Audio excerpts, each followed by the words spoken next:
Okay, so have you ever noticed how just one, like, tiny question can totally throw off your whole day? Oh, yeah. Like, you know that feeling when you're staring into your closet thinking, ooh, I have absolutely nothing to wear? Yeah, It's like a mini crisis. totally. But it's not really about the clothes, is it? Right. It's that deeper question we're asking ourselves. Something like, what's going to make me feel amazing and ready to go today?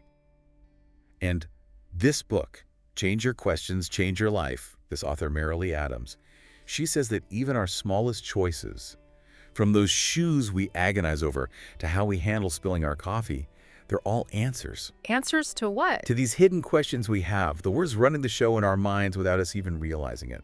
It's true. It's like our brains are wired to look for these answers, and we don't even realize it half the time. The questions just pop into our heads, and they shape everything. So you're saying there's this whole dialogue happening in our heads that we're not totally aware of, and that's what determines our choices. Exactly. Think of it like a computer's operating system. The questions are the code that make everything run. Good code, good results. Bad code, well, Blue screen of death. pretty much.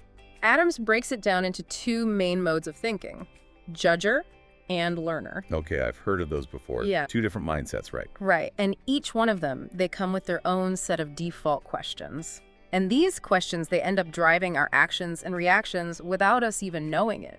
So we're basically flipping back and forth between these two programs, judger and learner. I like that flipping back and forth. That's a good way to put it. Think about how it feels when you run into a problem. What's your first thought? Is it, whose fault is this? Or why does this stuff always happen to me? Oh gosh, all the time. It's like my go-to move sometimes. Why me? See? That's the judger app booting up right there. You blame someone, you get critical, you feel stuck. But then there's the learner mindset. What if instead of asking, why me, you got curious? Curious how? Like you ask, what can I actually learn from the situation? Or even, what's one tiny step I can take to get past this? That already feels so much better. It's not about hitting a wall anymore. It's about finding a way around it. That's it, exactly. You go from judging to being curious. You stop blaming and try to understand. And then that stuck feeling, you start finding solutions. And, those solutions, they can be really unexpected and innovative. It reminds me of that story in the book about how Waze was invented. You mean just from asking about the traffic? Right. Who would have thought that a simple question like, I wonder what the traffic's like up ahead, could change how we navigate, like, completely? It's crazy, right? Such a simple question. But it's a perfect example of the power of questions. It wasn't some crazy algorithm or a research team that led to Waze. It was one simple question that challenged the way things were always done. Because back then it was all about maps, right? Paper, or the basic ones on our phones. Exactly. But then that question pops up, what's the traffic like? And suddenly, bam, we realize that real-time info, from other drivers could completely change the game. It's like we get so used to doing things a certain way that we forget to even question if there's another way. We forget to ask, what if? 100%. Those what-if questions, their answers lead to the best breakthroughs. It's like that whole shift from how can we find water to how can we make water come to us? And that led to, what, entire civilizations being built around having a water supply? That's kind of a big deal. No kidding. It just shows how powerful it can be to just slightly change our questions. We might think we're just along for the ride, but we're the ones shaping things with the questions we choose to ask. So how do we do it? How do we tap into that learner mindset more? Because let's be real, we all have those moments where the judger takes over. It's like we're all recovering judgers in a way, trying to break free from those automatic negative thoughts.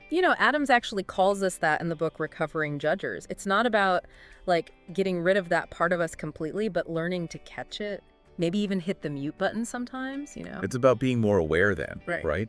Yeah. Catching ourselves in those judger moments and then making a different choice. Exactly. So when you feel those judger questions popping up, that why me, this always happens, stuff, that's when you can use a tool Adams talks about called the ABCC method. ABCC. Okay, I like a good acronym. Break it down for me. So it's awareness, breathe, curiosity, and choice.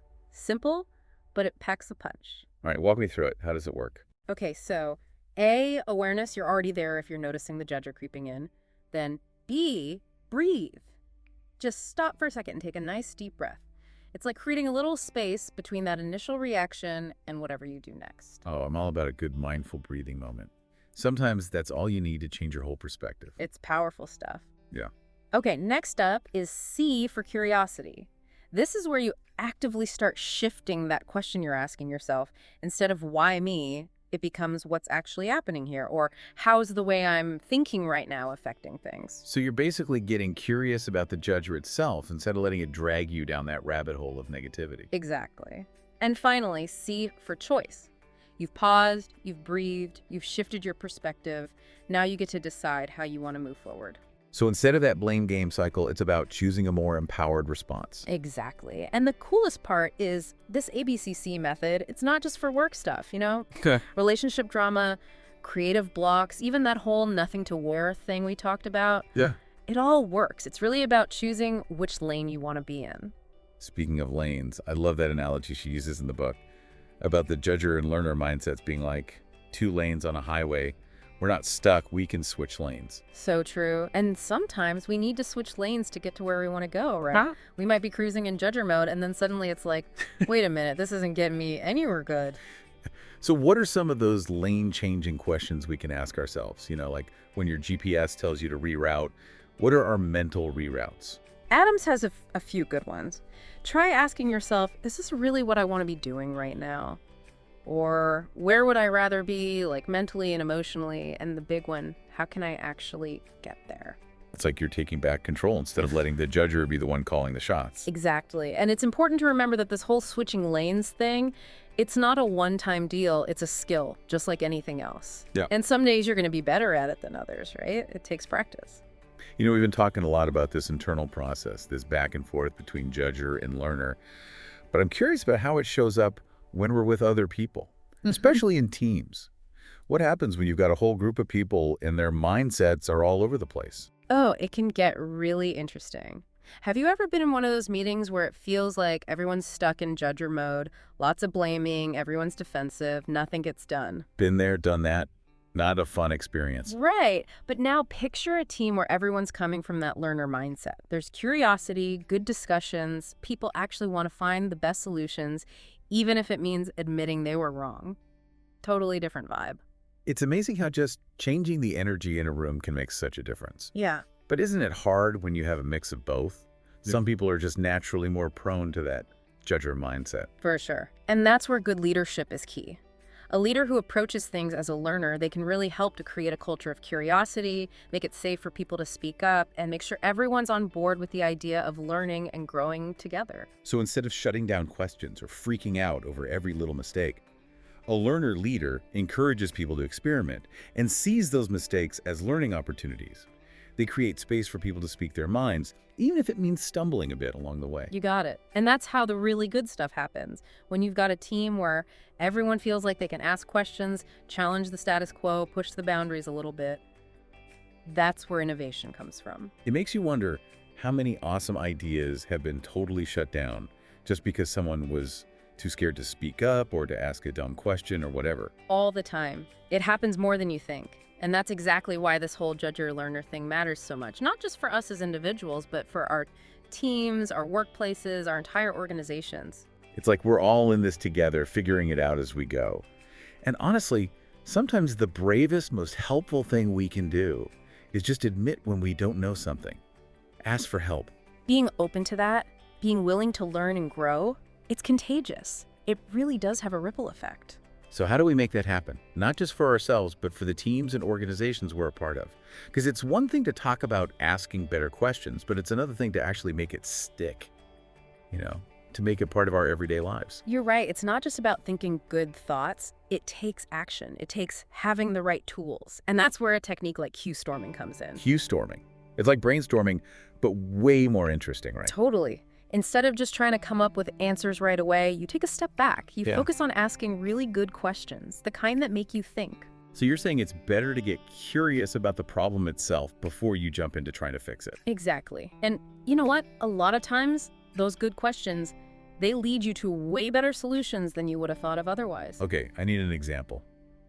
How would this Q-storming thing actually work in the real world? All right, so let's say you're about to launch this new product, right? Instead of getting all caught up in marketing plans and all that, you gather your team and you have a Q-storm. Okay, sounds intense. What kind of questions are we talking about here? You could ask things like, what's this product actually for? What problem does it solve? Or who are we even making this for in the first place? Or even, what could go wrong? What are the obstacles and how can we be ready for them? It's like that shift in energy from let's do this thing to hold on a second, let's really think about this, just from asking a few questions. That's the power of a good question. It makes you stop, think, and consider all these different angles you might not have seen before. It's not about finding the one right answer. It's about exploring all the possibilities. Like you're planning a road trip, but instead of just figuring out the destination, you're taking the time to look at the map. Maybe even take a detour to see something cool along the way. I like that. And sometimes the best questions, the most important ones, they're the ones we ask ourselves. Yeah. Adams talks a lot about self-reflection, about really challenging our own assumptions. It's so easy to get stuck in our own heads, Oh, totally. We all have our blind spots. We make assumptions all the time without realizing it. Exactly. Self-awareness is huge. We have to be willing to step back and ask those tough questions. Like, am I missing something here? What am I assuming about this situation or this person that might not be true? How else could I be looking at this? It's like holding up a mirror to your own brain. Could be a little scary, but it's the only way to get a clear picture, right? And when you see things clearly, that's when you can make good choices. Choices about how you want to be in the world. It's interesting. We've been talking about changing our questions this whole time, but it's also about noticing the questions we're already asking, especially the ones we're not even aware of, the ones running in the background and influencing our choices. That's such a good point. It's about bringing those hidden questions into the light and getting curious about them. Are these questions actually helping us? Or are they just keeping us stuck in the same old patterns? And that awareness, that willingness to really look at our own thoughts, it doesn't stop with us. It affects our relationships, our work, everything. 100%. When we're willing to learn and grow, to admit when we don't know something, it gives other people permission to do the same. It starts a chain reaction. It's like we're all on this journey together. And admitting we don't have all the answers, that's actually a really powerful thing to do. For sure. And it all comes down to being open to learning and asking good questions, which is what this whole deep dive has been about, right? Soaking it all in, questioning everything, and never stopping learning. Because like Adam says, the quality of our lives, it depends on the quality of our questions. And sometimes the question that makes the biggest difference is, have we been the problem all along? wow, okay, that is a question that will definitely get you thinking. Right. And it's not about blaming ourselves or feeling bad. It's about taking responsibility for our own thoughts and actions. It's about realizing that we have the power to change things. It's a good reminder that we always have a choice.